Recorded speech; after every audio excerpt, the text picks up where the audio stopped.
My fiancé confessed, "I slept with your best friend. It was a mistake." I invited them both to dinner and said, "No hard feelings." What I revealed at the table made them regret everything. You know, people always say you should trust your gut, but what they don't tell you is how much it hurts when your gut is right. I never thought I'd be the main character in one of those stories you see online, the ones where betrayal comes from the people you love most. But here I am, and if you're watching this, you're about to find out exactly how I turned heartbreak into the most unforgettable dinner party of my life. Let's rewind a bit.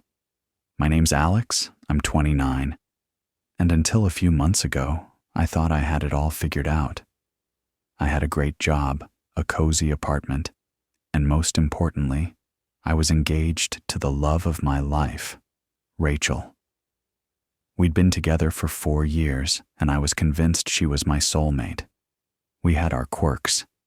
She was obsessed with true crime podcasts. I was a sucker for bad puns. But we fit together like two puzzle pieces that had been through a lot but still managed to click. And then there was my best friend, Tyler. We'd been inseparable since college. He was the kind of guy who could make friends with anyone, the life of every party, the one who always had your back. Or so I thought. The first sign that something was off came on a random Tuesday. Rachel was acting weird, distracted, jumpy, her phone glued to her hand. I brushed it off at first. Everyone has off days, right? But then Tyler started acting strange too. He'd cancel plans last minute, or show up late with some half-baked excuse. I tried to ignore it, but the feeling in my gut wouldn't go away. One night, Rachel left her phone on the kitchen counter while she showered. I wasn't looking for anything, but a message popped up from Tyler. Just a simple, "Can't wait to see you again." My heart dropped. I stared at the screen, willing it to be a joke, a misunderstanding, anything but what it looked like. I didn't confront her right away. Instead, I started paying attention. The little things added up. Inside jokes I wasn't part of, glances exchanged when they thought I wasn't looking, the way Rachel's mood would shift after texting. I felt like I was losing my mind, but I needed proof. So I did what any rational, heartbroken person would do. I started gathering evidence. I checked phone records, watched for patterns, even set up a spare phone in the living room to record when I was out. I hated myself for it, but I needed to know the truth. It didn't take long. One night, while I was working late, I listened to the recording. There they were, Rachel and Tyler, laughing, talking, and then silence, followed by the unmistakable sounds of two people who had crossed a line. I sat in my car for an hour, numb, replaying every moment in my head. The betrayal was complete. But here's the thing. I didn't want to scream or cry or throw things. I wanted them to know that I knew. I wanted them to feel the weight of what they'd done. And I wanted to do it in a way they'd never forget. That's when the idea hit me. What if I invited them both to dinner? One last meal, just the three of us, like old times. Only this time, I'd be the one with the secret. I spent the next few days planning every detail. I made reservations at Rachel's favorite restaurant, the one where we'd celebrated our anniversary the year before. I texted Tyler, told him I wanted to catch up, that I missed our old trio. He replied almost instantly, eager as ever.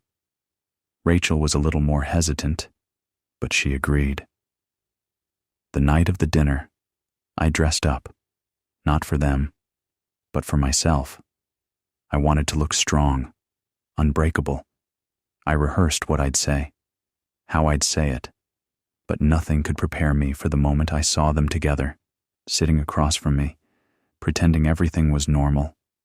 We ordered drinks, made small talk. Tyler cracked a joke about our college days. Rachel laughed a little too loudly. I watched them, every gesture, every glance, and I wondered how long they'd been lying to me. How many times had they looked me in the eye and told me everything was fine? When the appetizers arrived, I decided it was time. I raised my glass and smiled. To old friends and new beginnings, I said.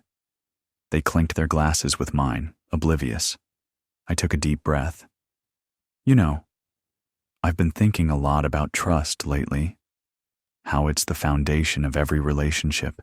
How it can be shattered in an instant. Rachel's smile faltered. Tyler shifted in his seat.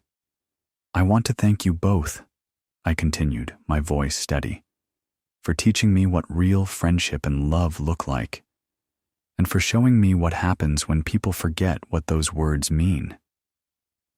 Rachel's eyes darted to Tyler.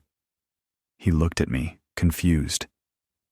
Alex, what are you talking about? I pulled out my phone and placed it on the table. I know about you two, I said quietly. I know everything. The silence was deafening. Rachel's face went pale. Tyler's mouth opened, then closed. For a moment, no one moved. I leaned back, letting the truth settle over them. I heard it all. The late-night talks, the plans, the lies. I know you've been seeing each other behind my back. Rachel started to cry. Tyler tried to speak, but I held up a hand. Don't. I don't want excuses. I just want honesty. For once, the waiter arrived with our entrees, oblivious to the storm at our table. I thanked him, then turned back to Rachel and Tyler. I invited you here because I wanted you to see what you've done. Not just to me, but to yourselves. You've destroyed something that can never be fixed. Rachel sobbed, apologizing over and over. Tyler stared at his plate, unable to meet my eyes. I felt a strange sense of calm, like I'd finally taken back control. I stood up, dropped my napkin on the table, and looked at them one last time. Enjoy your dinner. You deserve each other. As I walked out, I felt lighter than I had in weeks. I didn't look back. I stepped out into the cool night air, my heart pounding but my mind strangely clear. The city lights blurred as I walked, but I didn't feel lost. I felt free. For the first time in weeks, I wasn't carrying the weight of their secrets. I was just Alex again, not the betrayed fiancé, not the third wheel in my own relationship. I didn't go home right away. Instead, I wandered the streets, letting the sounds of the city wash over me. I thought about all the times I'd trusted Rachel and Tyler, all the memories we'd made together. It was like watching a movie in reverse, every happy moment unraveling, every laugh echoing with a new bitter meaning. My phone buzzed. It was Rachel, calling over and over. I let it ring. Then Tyler. I ignored him too. I needed space, and I needed to decide what came next. I knew I couldn't just disappear. There were practical things to handle. Our shared lease, the wedding plans, the friends who would inevitably take sides. But for that night, I just wanted to breathe. I ended up at a small bar a few blocks from the restaurant. It was quiet, the kind of place where no one asked questions. I ordered a drink and sat at the end of the bar, replaying the dinner in my mind. The look on their faces when I told them I knew, it was almost worth all the pain. Almost. A few minutes later, my phone buzzed again. This time, it was a text from Rachel. Please, Alex, can we talk? I'm so sorry. I never meant to hurt you. I stared at the screen, my thumb hovering over the reply button. What could I possibly say? That I forgave her? That I understood? I didn't. Not yet. Maybe not ever. I put my phone away and focused on the present. The bartender, a middle-aged woman with kind eyes, noticed my mood. Rough night? She asked. I managed a half smile. You could say that. She nodded, sliding another drink my way. On the house. Sometimes you just need to let it out. I thanked her, and for a moment, I considered telling her everything. But I didn't. Instead, I just sat there, letting the silence fill the space where my anger used to be. After a while, I checked my phone again. Social media was already buzzing. Someone at the restaurant had recognized us. Apparently, Rachel and I were that couple who always looked so in love. Now, people were posting about the scene at our table, speculating about what had happened. I saw a blurry photo of the three of us, my face calm, Rachel in tears, Tyler looking like he wanted to disappear. The caption read, "Drama at Table 7. Someone just got exposed." I laughed, a bitter, hollow sound. Of course it would go viral. That was the world we lived in. Everyone's pain was entertainment for someone else. But I didn't care. Let them talk. Let them guess. The truth was out, and that was all that mattered. I left the bar around midnight, feeling lighter but still raw. I walked home, the city quiet around me. When I got to our apartment, Rachel was waiting outside, her eyes red and swollen. She rushed to me, grabbing my arm. "Alex, please, just let me explain." I pulled away, keeping my voice steady. "There's nothing to explain, Rachel. You made your choice." She started to cry again, her words tumbling out in a desperate rush. "It was a mistake. I never wanted to hurt you. Tyler and I, it just happened. I love you, Alex. I do." I shook my head. "You don't do this to someone you love. You don't lie. You don't sneak around. You don't make them feel crazy for trusting you." She reached for me again, but I stepped back. "I need you to leave, Rachel. I'll pack my things tomorrow. You can have the apartment?" She stared at me, stunned. "You're just going to walk away?" I nodded. "I have to. For me." She broke down, sobbing on the sidewalk as I walked past her and into the building. I didn't look back. Inside, the apartment felt different, colder, emptier. I sat on the edge of the bed, staring at the ring I'd bought for her. It felt heavy in my hand, a symbol of everything we'd lost. I thought about throwing it away, but instead, I put it in a drawer. Maybe one day I'd be able to look at it without feeling sick. The next morning, I woke up to a flood of messages. Friends, family, even co-workers had seen the posts online. Some were supportive, others just wanted the gossip. I ignored most of them, focusing on what I needed to do. I packed my things methodically, room by room. Every item was a memory, some good, some bad, all tainted now. I left Rachel a note, simple and to the point. "I hope you find what you're looking for. Please don't contact me." As I was leaving, Tyler showed up. He looked terrible, unshaven, eyes bloodshot, guilt written all over his face. "Alex, man, I'm so sorry. I never meant for this to happen." I stared at him, searching for the friend I used to know. "You could have told me, Tyler. You could have been honest." He nodded, tears in his eyes. "I know. I messed up. I lost my best friend." I shrugged, feeling nothing. "Yeah, you did." He tried to hug me, but I stepped back. Don't. I walked out, leaving them both behind. I didn't know what the future held, but I knew I couldn't stay in a place built on lies. That night, I checked social media again. The story had blown up. People were sharing their own tales of betrayal, offering support, or just reveling in the drama. My inbox was full of messages from strangers, some kind, some cruel. I realized then that my pain had become a spectacle, a cautionary tale for anyone who'd ever trusted the wrong people. But I also realized something else. I wasn't alone.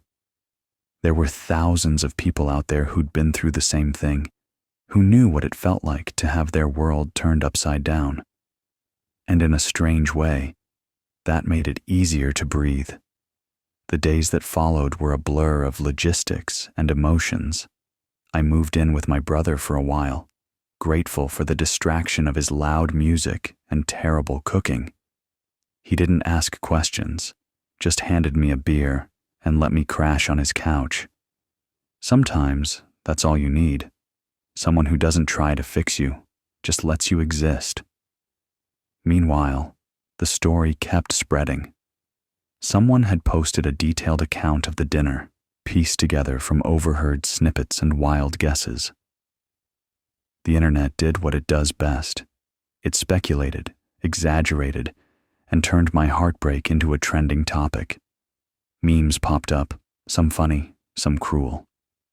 There was even a thread debating whether I'd gone too far by confronting them in public. I read the comments, sometimes laughing, sometimes wincing, but mostly just feeling detached. It was surreal, watching strangers dissect the worst night of my life like it was an episode of their favorite show. Rachel tried to reach out a few more times. She sent long, rambling emails, apologizing, explaining, begging for another chance. I read them all, but I never replied. I knew that if I let her back in, even for a second, I'd lose whatever progress I'd made. Tyler, for his part, disappeared. I heard through mutual friends that he'd moved out of town, unable to face the fallout. I didn't miss him. The truth is, losing him hurt less than I expected, maybe because I'd already lost him long before that dinner. Work became my refuge. I threw myself into projects, staying late, volunteering for extra shifts. My boss noticed the change, but he didn't pry. He just gave me more to do, and I was grateful. The routine helped. It gave me something to focus on, something that wasn't Rachel or Tyler or the endless stream of notifications on my phone. But healing isn't linear. Some days I felt strong, almost invincible. Other days, the loneliness crept in, cold and sharp. I missed the life I thought I had, the future I'd planned. I missed the little things. Rachel's laugh, Tyler's dumb jokes, the way we used to talk about everything and nothing. But I didn't miss the lies. I didn't miss the feeling of being second choice in my own story. One night, a few weeks after the dinner, I got a message from someone I didn't recognize. Her name was Mia, and she'd seen the story online. She wrote, "I know you don't know me, but I just wanted to say you're not alone.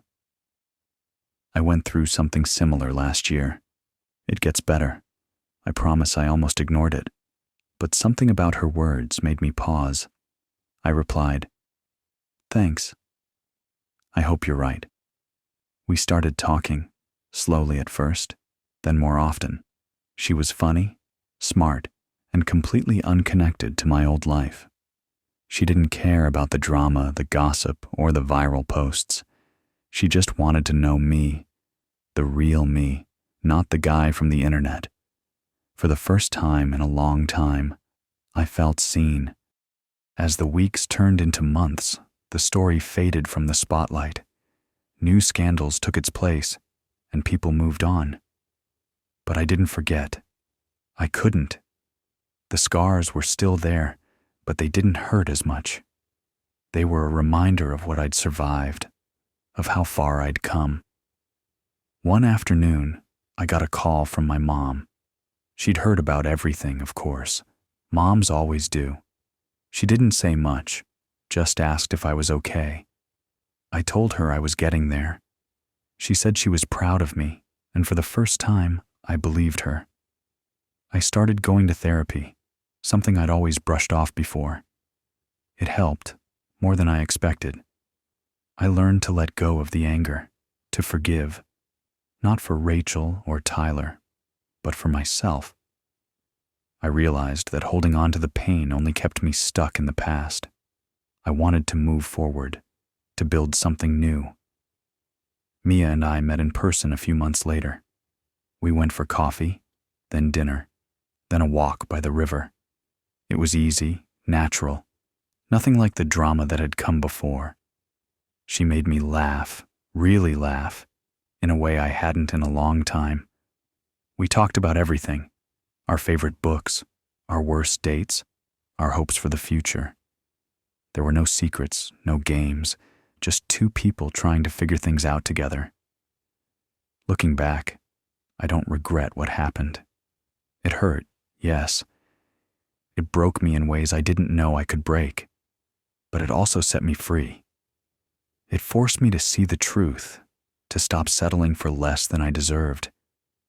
It taught me that sometimes, the people you trust most are the ones who hurt you the deepest. But that doesn't mean you stop trusting. It just means you get smarter, stronger, more careful with your heart. The dinner that went viral? It was just one night, one moment in a much bigger story. My story. And I get to decide how it ends. So if you're watching this, and you've been betrayed, lied to, or left behind, know this: you're not alone. It gets better. The pain fades, the scars heal, and one day you'll look back and realize you survived. You'll realize you're stronger than you ever thought possible. And maybe, just maybe, you'll find someone who sees you for who you really are. Someone who doesn't care about the past, only the future you can build together. That's where I am now. Not healed, not perfect, but moving forward. And that's enough.